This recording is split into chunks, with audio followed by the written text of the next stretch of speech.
Yo, what's up? I'm KallaTheYapper, and I'm back with another reaction. Today I'm going to react to this video made by J Senpai AX4. Now I will say this, I have seen some of their videos on my own time, alright? This video that they made, I think this video was made about a month ago. Actually, let me scroll. No, it was about 3 weeks ago, so almost a month, right? This video is basically asking, are the Fatui Harbingers actually some frauds? Question mark? Genshin discussion, right? Granted, I honestly disagree that they're frauds for a very good reason. But, I want to get into the discussion of it, right? Because apparently people feel this way about the Fatui. I don't know how people feel this way about the Fatui when the Fatui have been getting the job done across the board. These niggas literally have every Gnosis except one, which is the Pyro Gnosis. That's the only one they need to get. Like, these niggas are damn near close to completing their objective. Damn near. Just based on one more Gnosis to grab. Anyway, let us proceed with the video. Let's go get it started, baby.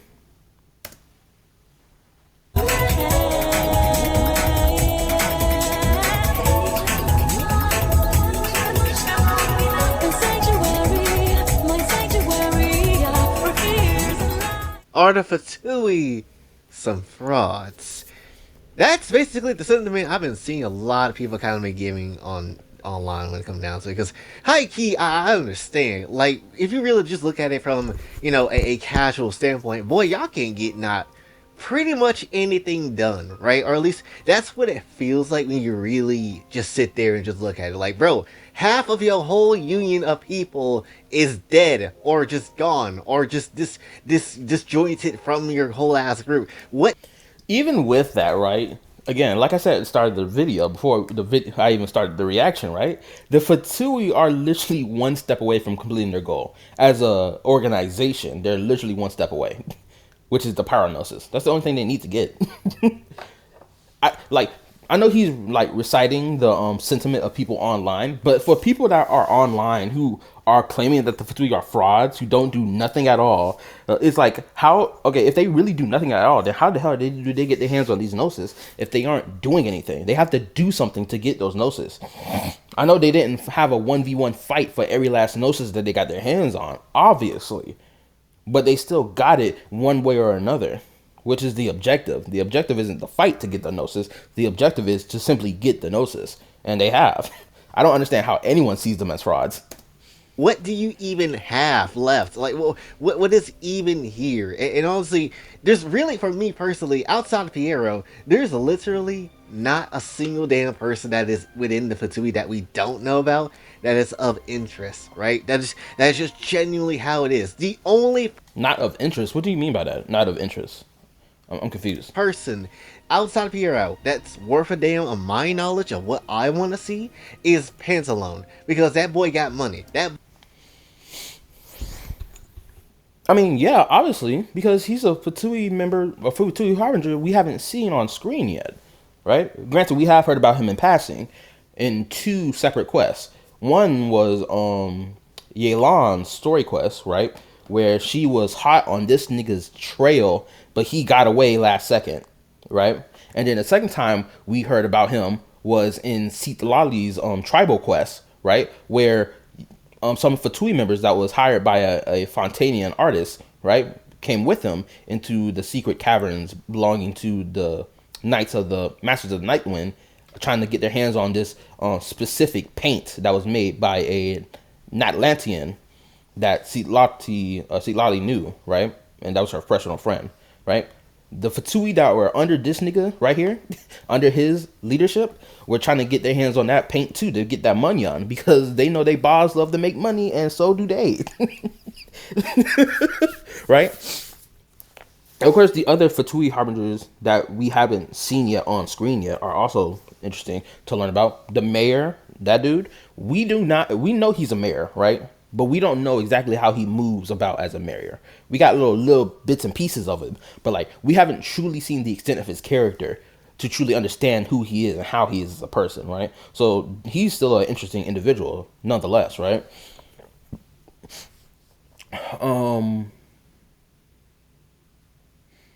Who else? we did meet the majority of the. Okay, actually, let's count it down. We met Senor Child, Scaramouche, um, the Doctor, the Captain, the Knave, the Marionette,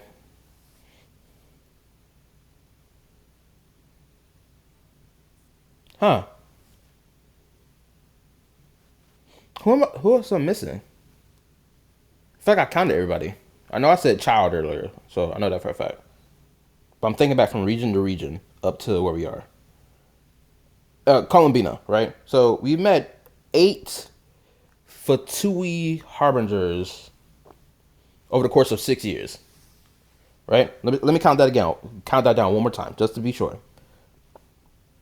El Senora, Child, Scaramouche, the Doctor, the Knave, the Captain, the Marionette, and the Damsel. Okay, yeah, that's 8. We've met 8 Fatui harbingers out of the 11. So we literally have 3 more left. I'm pretty sure Piero isn't counted as a harbinger. He's the one who leads the harbingers, but he is not counted as one. So that's the last 2 are this dude here, the banker, the mayor, and whoever is in slot number 6. Because we know slot number 6 is vacant because, actually it's not 3. We actually have 4 left to meet.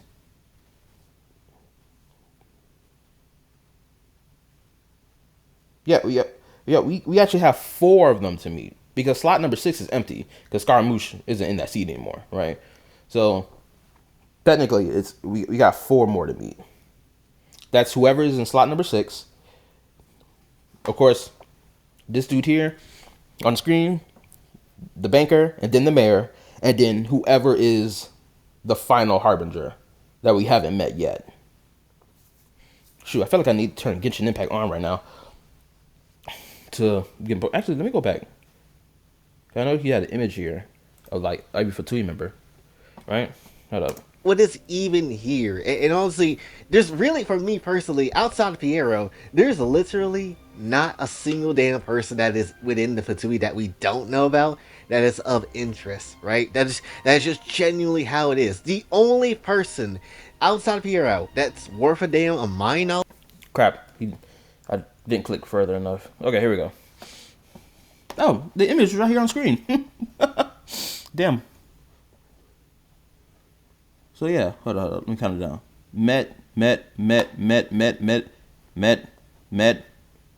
and met. Oh, well, if Piero is counted among the harbingers, then yeah, I guess. Oh, hold on. I counted wrong. Hold on. Captain, Columbina, Knave, Scaramouche, El Senor, Child, Sandrone, Doctor.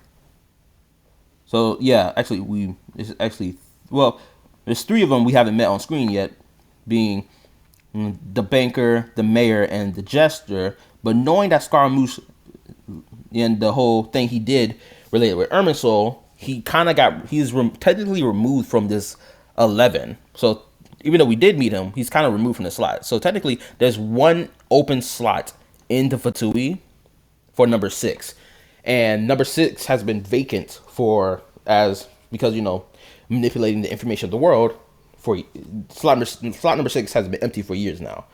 Granted, I kind of speculate that slot number 6 may go to the Traveler, right? I do speculate that may be the case. So who knows? We may see that in the future. Anyway, let's proceed with the video. Came down to that whole Hoya affair with the whole.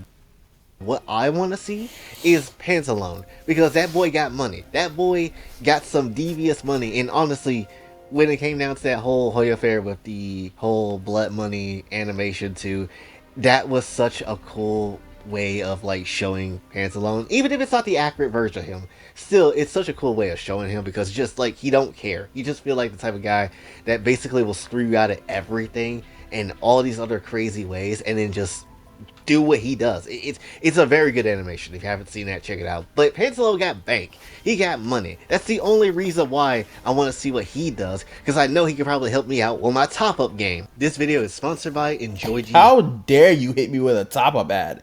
Disgusting, my nigga. Anyway, let's proceed. Thanks again for Enjoy GM for sponsoring the video. Now let's get back to the show. But you think I care about the damn... I do care about this character personally because he has direct ties with Child and Child's family. So, and the way he's talked about, he may not actually be as nice of an individual that he portrays himself out to be. He may be a little more slimy, if you feel me. So that's what makes him interesting to me, right? Penguin? You think I care about a Batman villain? Because that's essentially what this dude looks like and what he is. Point is, the Fatui has taken major losses. They have absolutely been decimated as the years gone by of this game. And let's just keep... Decimated is a bold claim.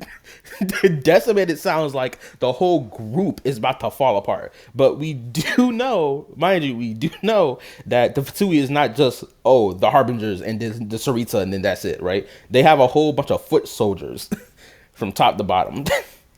And who's to say some of those foot soldiers couldn't, obtain the title of some of these Harbingers? Who's to say? Because we know that these titles can be given to another individual if they wanted to. Well, if the Sarita wants to give it to someone else. Their losses. They have absolutely been decimated as the years gone by of this game.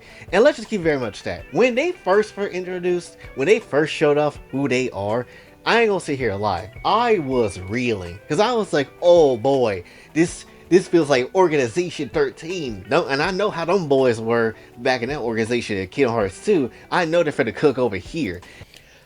For me, I perceived the Fatui as the Akatsuki from Naruto Shippuden. Or just from Naruto as a whole, right? Because the Akatsuki, even though they were losing members left, right, and center, like niggas were dying, right? They were still getting the job done. They were still collecting the tail beasts.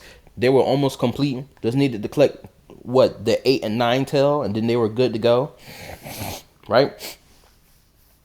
With their big old plan that they had, or Madara's plan, right? And subsequently, Black Zetsu's plan, right? So that's how I perceive the Fatui. That's how I personally have always perceived the Fatui. This is why I can't, proclaim that the Fatui are frauds, or there's nothing interesting left about this group at all. Know how them boys were back in that organization at Kingdom Hearts 2, I know they're finna cook over here. And when you really kind of sit there and just look at a casual view, it's just like, them boys were ass. At least, that's what you think. But let's be for real here, though. Are the Fatui some actual bums, though?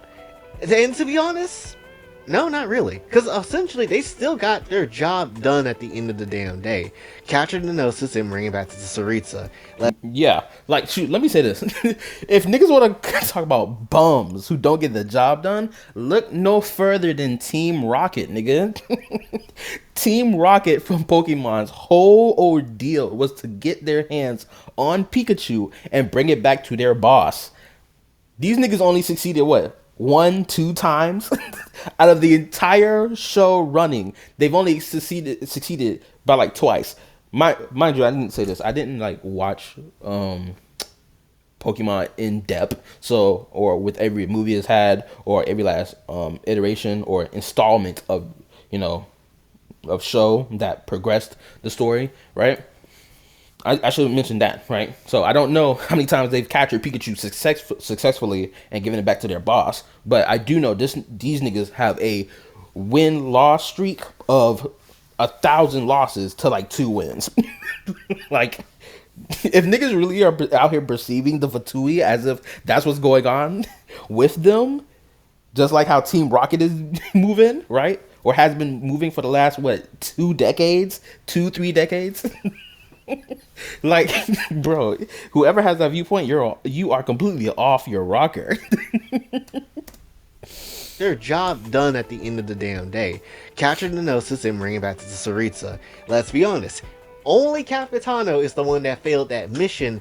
Everybody else got their W, right? Whether it was Scaramouche getting the whole Inazuma Gnosis, whether it was Senor getting the Mondstadt one and the Leeway one, whether it was, Arlecchino giving up the Hydro Gnosis when it comes down to it. Oh, correction. Arlecchino didn't give up the hydronosis. Neuvillette gave up the hydronosis to Arlecchino because of what he found out from Skirk. Because Skirk's POV about the gnosis was that it will bring disaster towards to your nation if it stays here or whatever, something along the lines, right? So Neuvillette internalized that and was like, you know what, the best course of action, give it to the Fatui. I already have my dragon authority. There's no need for me to even have this. I myself can literally power Fontaine. That's how powerful I am, right? So I don't need this. So here, you can take it back. You can take it, Arlecchino, basically. And also for the Scaramouche thing, Scaramouche did obtain the Gnosis, but he didn't bring it back to the Sarita. He stole it for his own personal use, which then leads us into Sumeru's Archon quest, which then, at the end of it all, Dottore is the one who claims both the Electro-Gnosis and the Dendro-Gnosis and brings it back to the Sarita. Scaramouche technically didn't. It's not like he failed, but like he didn't like complete the job either, or do what he was supposed to technically. Just whether it was Senor getting the Mondstadt one and the Leeway one, whether it was, Arlecchino giving up the Hydro Gnosis when it comes down to it. The only one we are dead ass missing is literally the Fire one. Malika still has that one. How is that going to get off of her? I don't effing know, but I am mad curious to find out how. True. I'm not gonna lie.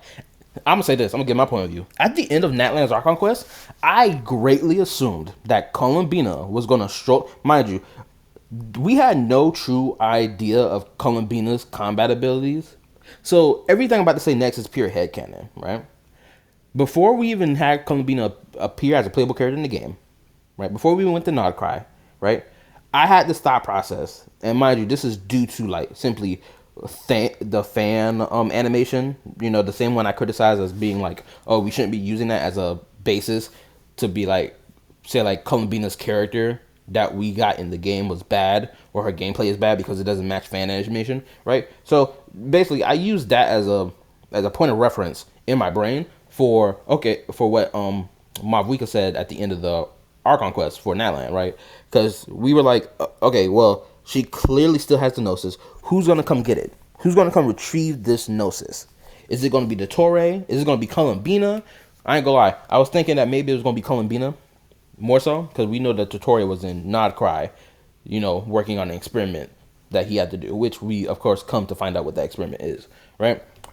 So my thought was Columbina was gonna come to Natlan, strolling up in here all gracefully, and I assumed that just her aura alone would be enough to make Mavwika fold to the floor. Like I was expecting, my expectation versus the reality, obviously, was that Columbina was gonna come in, Mavwika and her was gonna fight. Mavwika would be giving her all she had, while Columbina just stood there and ate it all. That's what I thought was gonna happen to get this Gnosis, but who knows, right? Obviously, we were wrong on what that was gonna do. Obviously, right? So that was my expectation. That's what I thought was gonna happen. Honestly, who knows? What is it? Who knows? The Traveler could end up getting the Gnosis from the Mavwika in some way, shape, or form, and bringing it to the Fatui as a way to become a sixth member of the Fatui Harbingers, possibly. Because again, slot number 6 is empty right now, right?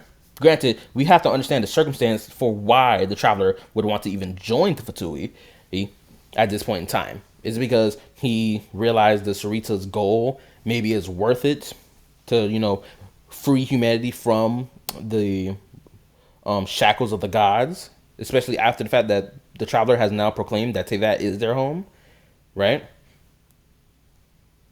Since he, perceived this world as his home now, why wouldn't he join a group that, wants to free them from the shackles of the gods that have done them dirty? And we've seen evidence of this.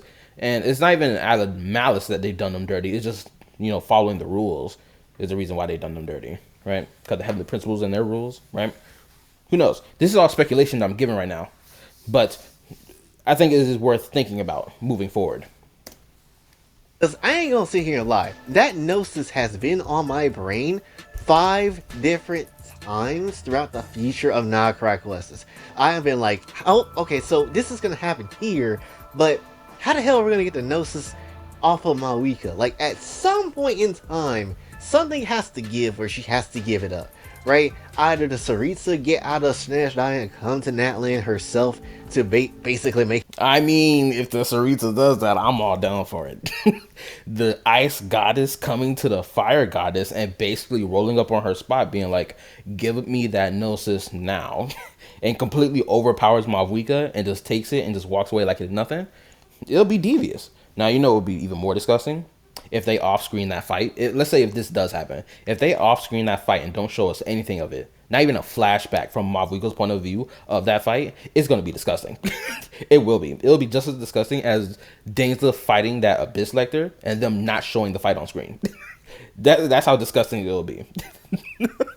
Let's hope they don't do that.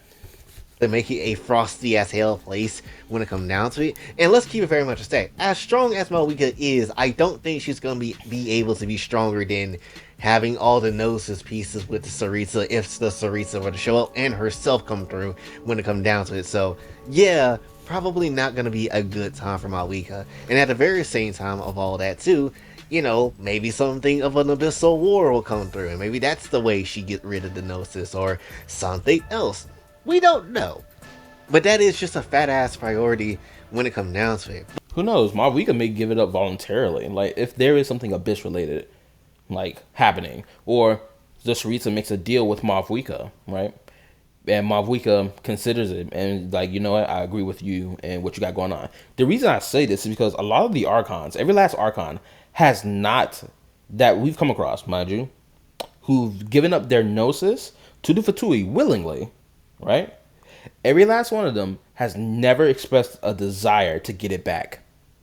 Venti did not express a desire to get it back. Zhongli did not express a desire to get it back. Even though he made a contract for whatever reason or whatever that contract contains, he never expressed any desire of getting it back.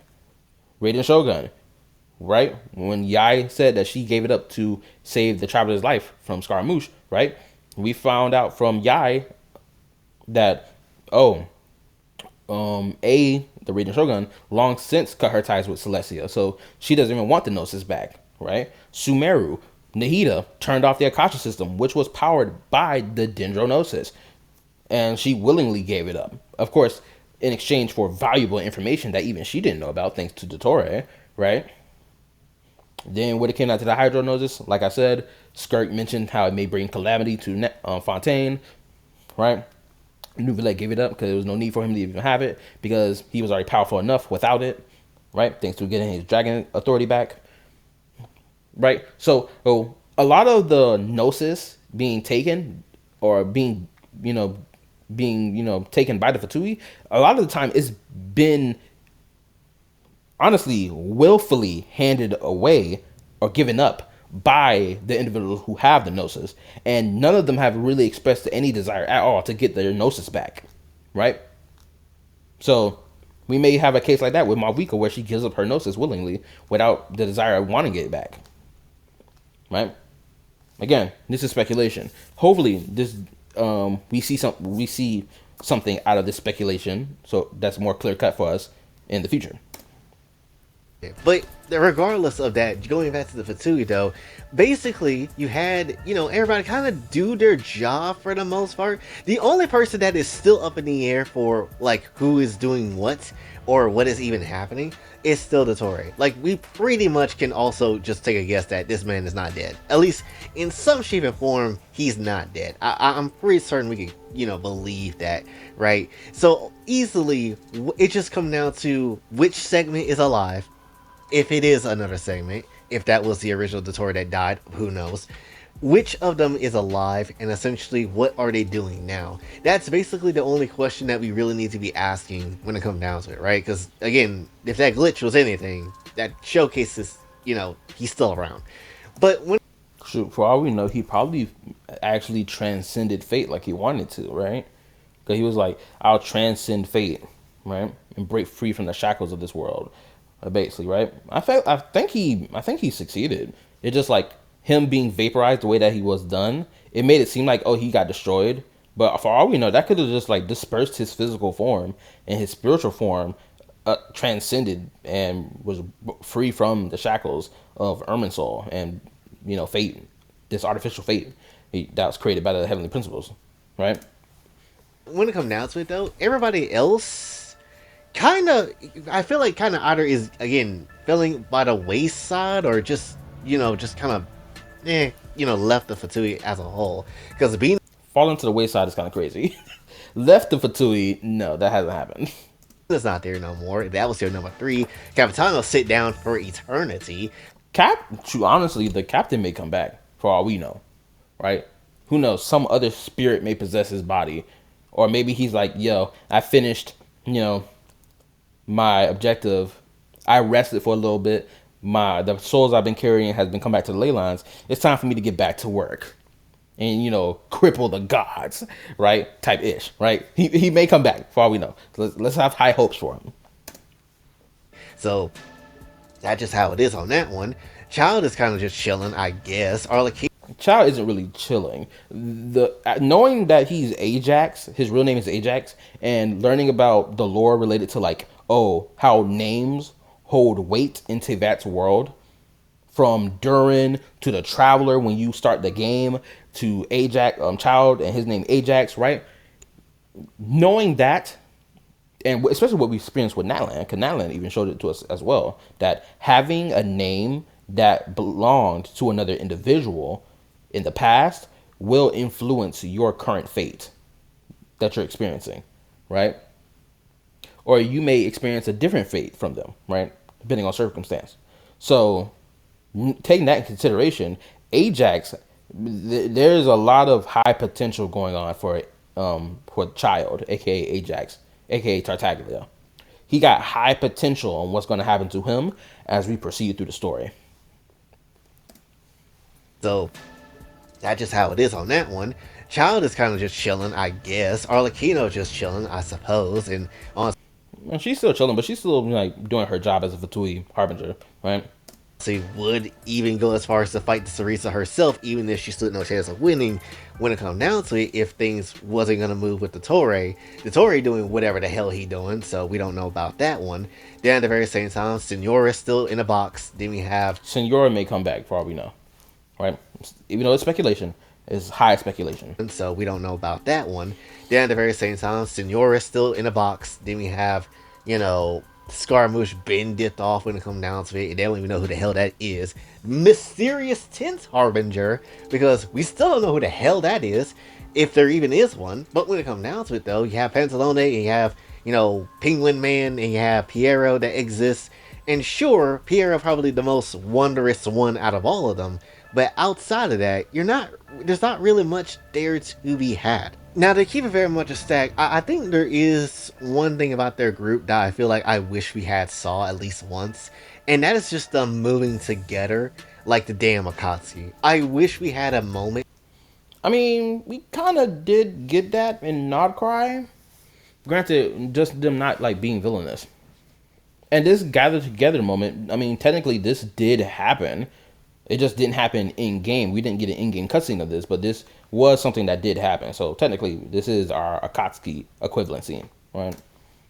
Moment where everybody was just about that action and not necessarily trying to, I guess, dip off and do their own thing to a degree. Like, I understand that, but knowing that we've known this since the start of the game, that the Sarisa allows every Fatui member to do their own thing, as long as they're still completing the overall objective that she has or that she seeks to complete, I feel like this isn't really that much of an issue, in my opinion.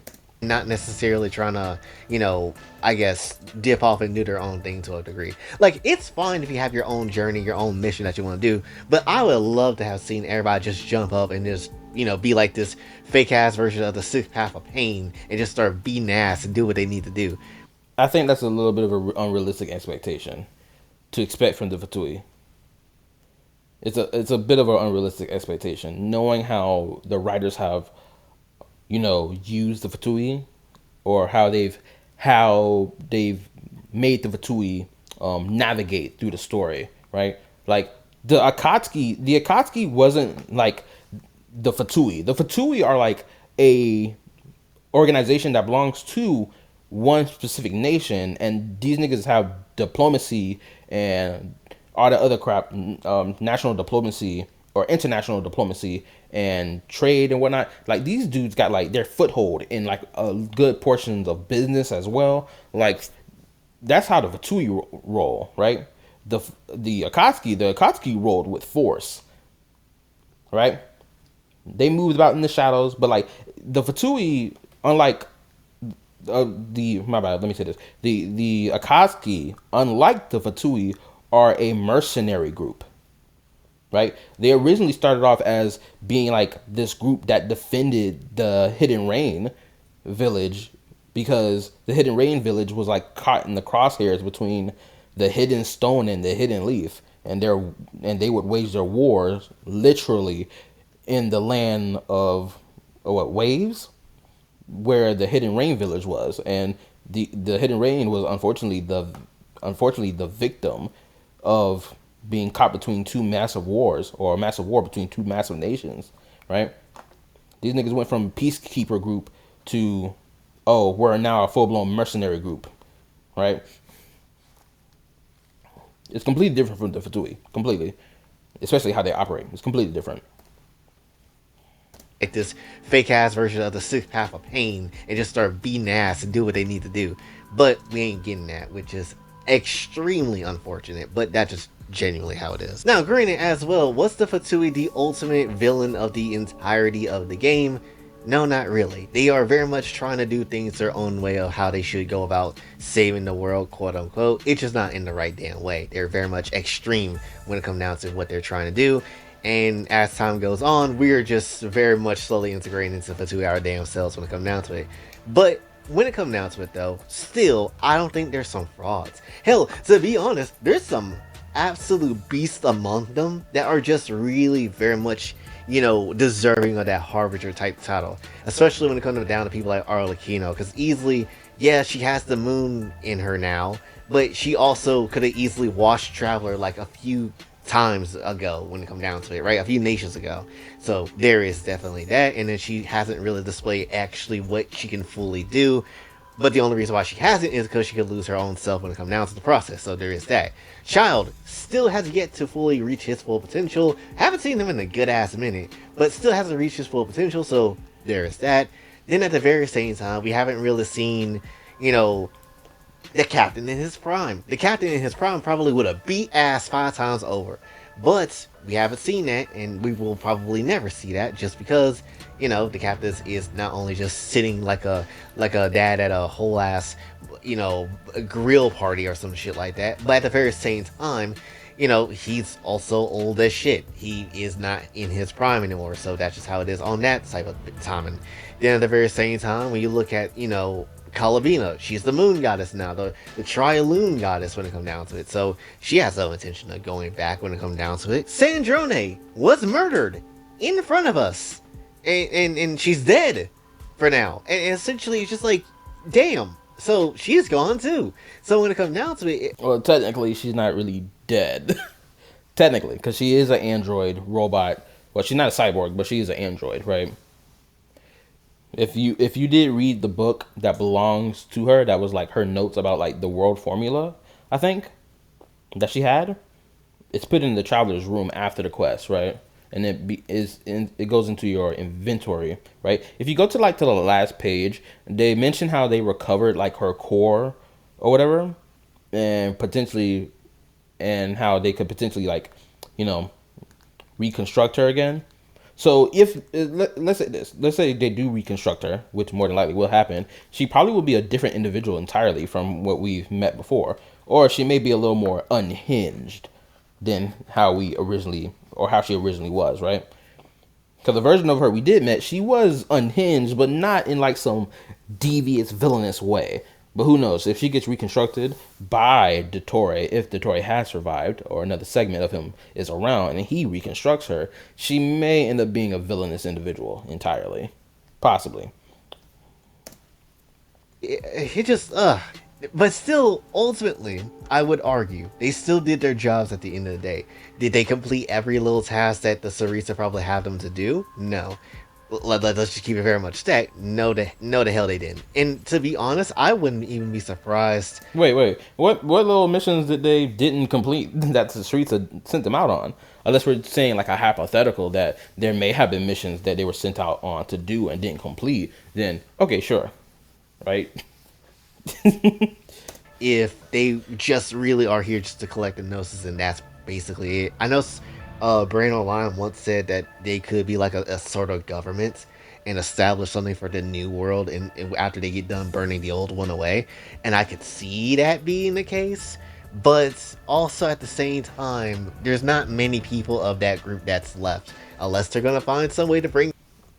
Again, again, no disrespect to Jay Senpai, obviously, when I say this, but like, hey, you keep mentioning how there's not many people left of this group, completely ignoring that we have full blown grunts who work underneath this organization as well. These niggas literally come from Snezhnaya, right? And from the way some Nodcry NPCs talk about Snezhnaya, it sounds like the predominant occupation in Snezhnaya is to become a Fatui agent. That's from the way they talk about it. That's how it sounds, and it's so much so like it's talked about it in such a way that some NPCs that are in Nodcry who are from Snezhnaya literally hate being labeled as a Fatui simply because that they are from Snezhnaya, right? So when people assume that they're a Fatui, it's like, bro, I'm not a Fatui member. I know I'm from Snezhnaya, right? And I know Fatui are from Snezhnaya, but I'm not a Fatui member, right? Like they kind of hate that. So that tells me that the majority of the people in Snezhnaya are Fatui members in mass. Bring everybody back into the fold, which I highly doubt that would happen. Left, unless they're gonna find some way to bring everybody back into the fold, which I highly doubt that would happen. But it just kind of is what it is. But if you ask me personally, and genuinely, what I really think, if they are like true villains and all that sort of stuff when it comes down to it, honestly, outside of the Torre, I don't really see a lot of them being, like the absolute end all be all things when it comes down to it. And what I mean by this is like when you think of something like Organization 13 for Kingdom Hearts, they are, yes, having their own motives and their own agendas, but at the same time, they were still pretty much a collective unit the moment you really got to learn who they are. Whether it was in Chain of Memories or in 2, you basically understood that, yeah, everybody's in the same goal for everything, right? That's just what it is. In the Fatui, not everybody is effing with the same goal at the end of everything, right? Like, Child is, sure, but Arlecchino, possibly not. Like, they might believe. The only reason like Arlecchino is up in air because again, like Arlecchino stated, right, she will only continue like serving the Fatui and the Sarita as it doesn't come in conflict with her, protecting the House of the Hearth, which she holds dear, right? If the Fatui does become a threat to the House of the Hearth and to her as an individual, she will cut ties with the Fatui and even fight the Sarita herself if need be, right? We do know about this from her character story quest. And even I think before her character story quest, we didn't learn about this, right? Sure, but Arlecchino, possibly not. Like, they might believe something, but they probably don't believe it to the fullest extent. Then at the very same time, does the Torre do? We don't effing know.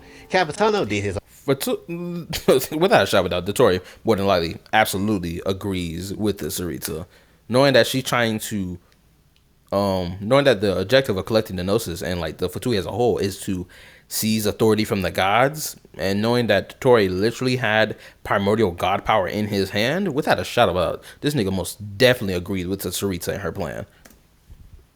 His own damn thing. Then at the very same time, and failed his mission. Then at the very same time, Kalabina really didn't care too much for what the Sarita really wanted. She did stuff for her, but not really cared that damn hard. So there is that. Where someone like Organization 13, you can look at those guys, And even though they might not like each other amongst the ranks, at the end of the day, they still did what they had to do or tried to do what they had to do at the end of it, right? And everybody was either in Cage 2 trying to get their hearts back in some shape and form, or whether in Cage 3 where basically everybody was, trying to help Xehanort out. And As I sit here and think about this, the whole group dynamic thing, I think, how can I say this? I think when it comes down to like group dynamics for like antagonistic characters or even characters who are supposed to be our protagonists, right? Right, I think it's actually really good that these stories have depicted groups like this completely differently and not have done like the same type of group style over and over again. Like for example, the Akatsuki, right? The Akatsuki, these niggas had one objective goal in mind. Granted, they were still allowed to go do whatever they wanted to do, as long as they still got the job done and like did what they were supposed to do with collecting those tail beasts, right? In a similar vein, the Fatui is in the same way. The difference is between the Fatui and the Akatsuki is that the Fatui, we have members of the Fatui who've either, died and or just have left the Fatui because they don't have a place. Either they don't have a place there no more, or they actively chose to leave because they don't feel or don't care for the organization, or never truly did and just was there for the sake of it, right? The Akatsuki, it was more so every last nigga was a Akatsuki to their dying breath. Every last one of them was a Akatsuki member to their dying breath. There isn't like one member of the Akatsuki that I'm sitting here thinking of that disbanded from the Akatsuki. Every last one of these niggas were the Akatsuki. Lived, breathed, and died as an Akatsuki member.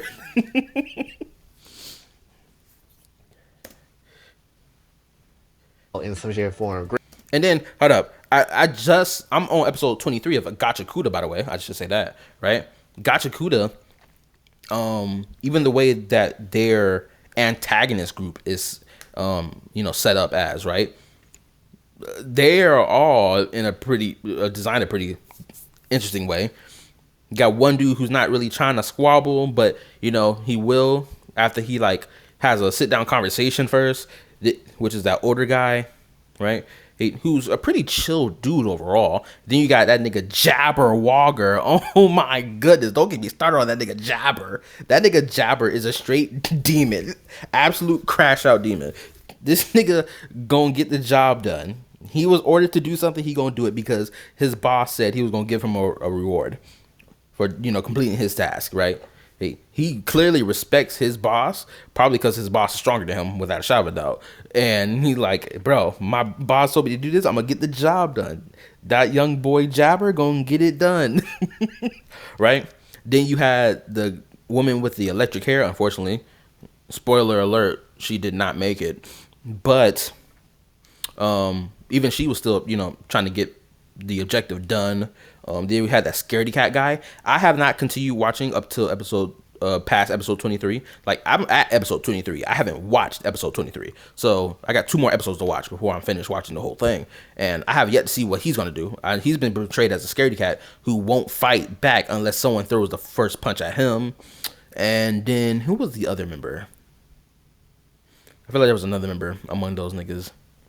And then, I guess the leader of the group as a whole, like, he's shown to be like indifferent, but at the same time he's like, he only cares about engaging in things that isn't waste, because he hates waste. He hates wasting his time. He hates wasting his words. Shoot, I bet this nigga even hates wasting his thoughts on meaningless things to think about, right? So he's pretty interesting off rip. And then you look at the cleaners, who are the opposite to the damn, dang, what did they call their group? The Raiders? Yeah, opposite to the Raiders, right? You got a whole bunch of interesting personalities from the Raiders, from niggas who are shy, niggas who are just like pretty casual, niggas who are like over the top, niggas who are pretty like, low to the ground. It's like they all over the place. Right? And it's always so interesting to see the depictions of like massive groups of characters coming together to complete an objective, or even if they don't have an objective to complete, like they're willing to help someone get their objective, even if reach their objective, even if their own group's objective doesn't match it. Right? It's always interesting to see things like that. Everybody was, trying to help Xehanort out in some shape or form. Granted, they was kind of confused about why they got brought back, but still, they were there. They were still moving as a unit. Really, I don't really, kind of somewhat don't understand why, but it is what it is. Darkness got them that hard, so it's like one group was moving like an absolute unit, and they could get shit kind of done, or at least try to get shit done. Where in the Fatui, everybody was so disjointed, it didn't feel like they were an actual group. They were just kind of people that ran around doing what the hell they wanted to. I think if they wanted the Traveler dead, they could have been done so. And I don't even think they need to try that damn hard. If they were to all team up together to get rid of this person, they know, plans keep getting foiled over and over again, then they would have been got rid of Traveler a long. True, but at the same time, that would only be if they truly have marked the Traveler as like number one enemy. We need to get rid of him. But the Fatui haven't marked the Traveler as such. And I think the reason for that is because the Sarita purposely is probably waiting for the Traveler to come to Snezhnaya so that she can have a one-on-one conversation with them about why it is that you object to my Fatui getting these gnosis or whatever, right? I feel like that's the only reason why they haven't done that is because they're saving it for that moment, right? Because honestly, a moment like that is way more impressive or way more immersive, in my opinion, than a moment of, oh, the whole entire group of Fatui are just going to jump the Traveler and beat the snot out of them, right? This ain't like the Sinister Six jumping PS4 Spider-Man. A long time ago. The only reason why they don't is because they're probably a part of the plan of what the hell's going on. They probably decided that some time ago that, yeah, okay, we keep getting our fellow Fatui Harbingers to F with the Traveler, and we kind of chill with them now, and all that sort of stuff. While we haven't met all the others yet, they're probably going to be at some point chill, or maybe understand our point of view, or I suspect the Fatui are going to be more so on the lines of, being charitable towards the Traveler. That's not the word I'm looking for. Charitable. It's another word that's similar to charitable, but it's like, when we meet face to face, we're going to be respectful or courteous. I think that's the word I'm looking for. Courteous. I think that they're going to be just courteous towards the Traveler because one, they recognize their strength, but at the same time, they do know that they could be a potential threat to whatever plan they got going on. But at the same time, again, they have been, clarified or tagged by the Fatui as a descender. So the Fatui probably see the Traveler having, great value for whatever reason, because of the fact that they are a descender, right? That's probably why they don't like immediately go hunt down the Traveler and go, jump that nigga, try to take their life or whatever, right? Again, back to my whole thing what I said earlier about Teresa potentially wanting to meet the Traveler face to face. something of the sort. And ultimately, I feel like that's what's going to end up being the damn case, right? Again, the group was extremely disjointed when it comes down to it, and I really don't see how, in any shape or form, they were ever going to get shit done with them not being a single-minded unit trying to go to a goal. So I wouldn't call them. I think I would call the group as a whole, to a degree, yes, fraud alike, but I wouldn't call it complete fraudness, right? Because they, again, at the end of the day, they still get the gnosis and they still. I disagree. I don't believe that the group as a whole is fraudulent because, again, these niggas still get the job done as a group. Anyway, right? Shoot, the fact that these niggas were even in Snezhnaya was because of the fact that Project Stuja, which I don't know if we've even touched on Project Stuja in the Nodcry story yet. Hopefully we do, right? But I don't think we got touched on it at all, right? But we know that, the Knave, Sandrone, and Dottore were all supposed to go to Nodcry to work on a project known as Project Stuja, right? So again, we got to see the purpose of that. So I disagree with the idea that the Fatui can't work together as a group because they're so disjointed because they all got their own personal goals. They can work together as a group, especially if the Sarita tells them, yo, start this project, go do this, go do that. Without a shadow of a doubt, these niggas can't work together. Still got it done. Only Capitana failed his. But ultimately, I wouldn't call them frauds, but they are frauds when it comes down to getting things done as a unit together, right? That just genuinely how I. Oh well, I guess I'll provide pushback to that a little bit. Well, even if this is his point of view, if this is Jay Senpai's point of view, I would have to disagree because we literally saw on screen, Scaramouche and Dottore work together, to create the new god for Sumeru. Granted, Dottore saw this as his experiment, as an experiment that he seeked to, conduct. Where Scaramouche saw this as a chance for him to finally become the god that he was supposed to become, which houses the Electronosis, because that was his whole thing related to his character, back in Inazuma, for all the pain that he's experienced up to this point, right? So they both had their own personal goals, but it aligned with each other because they both got something beneficial out of it. And then, of course, the Sumeru sages also wanted a new god out of this, a new god wisdom out of this. So it just all three parties had their own objectives, but they all just lined up together. So they worked together to get it done. I feel when it comes down to it, right? Because individually, yes, they can get some shit done, they can work, but also they're so individual to a point where it's like, can they get stuff done together? Not really, or at least there's gonna be some nonsense at play here. And sure, they could probably team up for like a good minute, but that's basically about it. Again, another pushback. If that was true, then we really wouldn't have seen, Arlecchino and Sandrone, work so damn hard to try to save Columbina, right?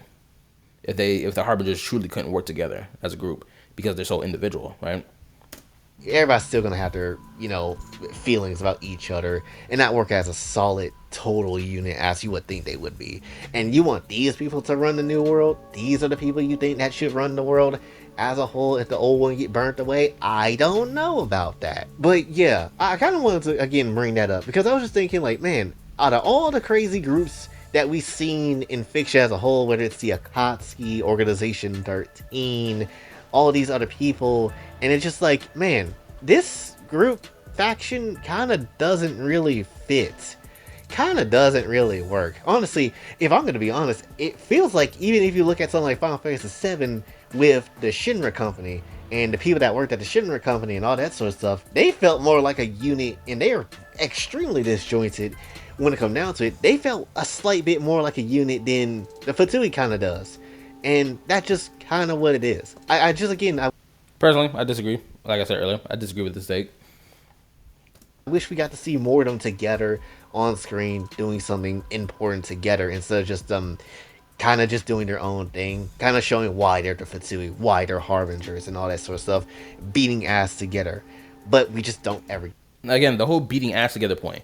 I get where he's coming from with that because, like, again, a lot of shonen anime have the whole antagonist group rolling together as a unit to beat the snot out of the protagonist, right? We see that a lot, right?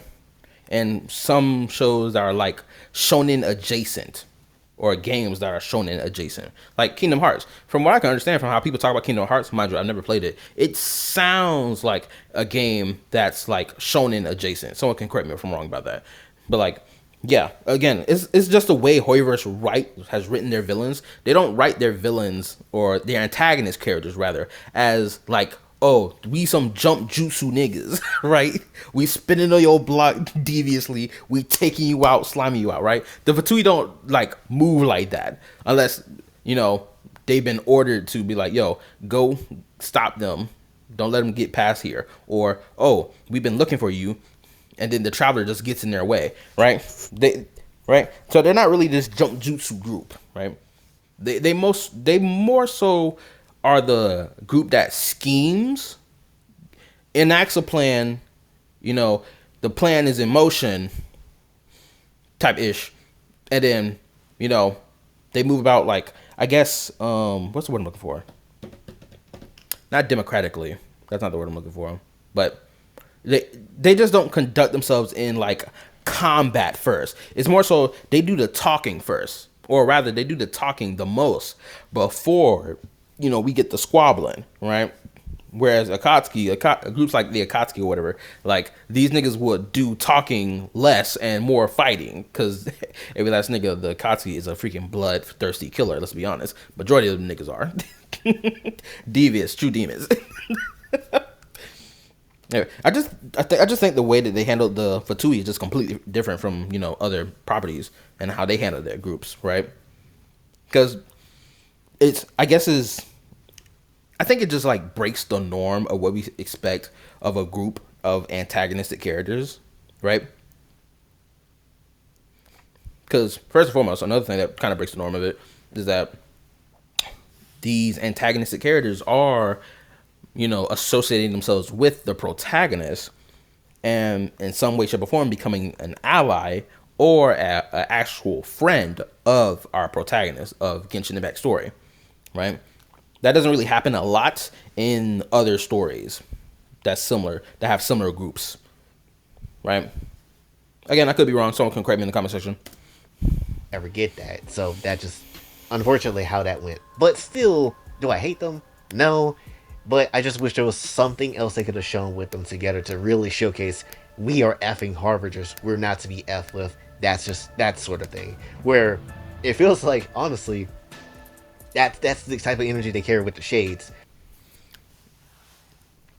I feel like the Fatui have carried that energy though. From all the times we've seen the Fatui on screen, they have carried that energy of don't F with us. Granted, I know some of them have introduced themselves as playful, like Child. Child kind of introduced himself in a very playful way. Alright? But for the rest of the Harbingers we did meet, they did carry the energy of don't F with me because I'm a Fatui Harbinger, and don't F with the Fatui as a whole, right? We saw this from the captain. Well, actually, the captain, not really. I think we more so saw it from him as an individual rather than him representing the group, right? But we did see this from Arlecchino. We did see this from Sandrone. We did see this from Scaramouche. El Senora, obviously. Columbina, not really. Obviously. Absolutely not, actually. It feels like, honestly, that's the type of energy they carry with the shades. And for the point about the shades, he is correct about this, but that's purely because the shades obviously don't have true freedom versus the Fatui, which is kind of represents the difference between the Fatui and the shades, right? The Fatui have the freedom by their, God, their overseer, to do whatever the F they want while simultaneously getting the goal complete, right? Whereas the shades don't have the freedom to do whatever they want to get the overarching goal complete, which is, making sure the rules are maintained or making sure the world is still operating the way it's supposed to be, right? Because these niggas literally fear punishment from the heavenly principles. Literally. Renova, she told that nigga Shabalanke that, yo, if the heavenly principles finds out I helped you, I'm going to lie and be like, yo, that nigga Shabalanke stole my power. That's how much fear they have and lack of freedom they have to even engage in the world of Tevad, despite the fact they are like fundamental pillars of it, right? I think that's the reason why you feel like the difference in aura between the two groups. Maybe I'm a little off base or not really connecting the dots on what I'm trying to connect, but I hope y'all get the point I'm trying to make here. And the shades definitely have that energy of do not mess with us, we will F you up. Because we've seen that multiple different times. But that's essentially, I guess, all I really want to say for this one. So hopefully you did enjoy. If you did, be sure to like and subscribe. Hit the bell notification on your way out. Also on the socials. And if you'd like to donate to the channel, go follow Cash Out as well. And until then, this is your boy Jay. Sign off. I'm gonna say this. This is my one criticism I have is like damn near every content creator, not every last one of them, but some of them that I react to, they keep speed rushing the whole like and subscribe thing. Seriously, if you can't say all your words together in one sentence, right, and it start to feel like you're just slurring your words, it's okay to like slow down, just like say it in pieces, just like slow down. You ain't gotta, speed rush it. I understand you're trying to get the video out. I get it, right? But you can take your time. Believe me, people will sit here and watch a 30-minute video. If they can sit down and watch a 16-minute video, they can watch a 20-minute to a 30-minute video. Believe me, this is coming from someone who do 30 to an hour to 2 hour long reactions. Anyway, I think I've said everything I need to say in this video. Actually, I'm gonna like the video because actually not what I thought the video was gonna be. I thought the video was gonna be absolute, yo, the harbingers are fraudulent, blah blah blah blah, and just steamrolling. That's what I thought was gonna happen. I ain't gonna lie.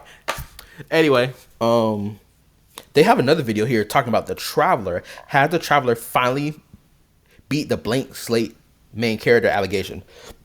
I want to react to that video next, because I think that's a really good video, and it is a worthwhile topic, right? To munch on, to yap about. Anyway, like, sub, turn on the notification bell, join my YouTube community Discord if you wish. Link is on my channel. Download the Root app, which is going to be the alternative to the Discord, because Discord is going to be on their BS of like age verification literally next month. Check out my yapping topics and yapping reaction content. Playlists for both videos are available for all to watch. I played 5 gacha games and 2 non-gacha games, those being Genshin, Star Rail, Zenless, Wuwa, and Art Knight's Infield. And the 2 non-gacha games I played are Gravity Rush Remastered and Fate Samurai Remnant. Granted, I got my hands on Ninja Gaiden 4, and Tales of Berseria, the remaster for PS5, is also available for purchase, and it's really cheap from what I found out. So if you see me stream those 2 games as well, do know it's because they're added to my list. That's all I have to say. Tell me how y'all feel about this video in the comment section below, and I'll see y'all in the next reaction or yapping topics video. This is KallaTheYapper signing out. Peace.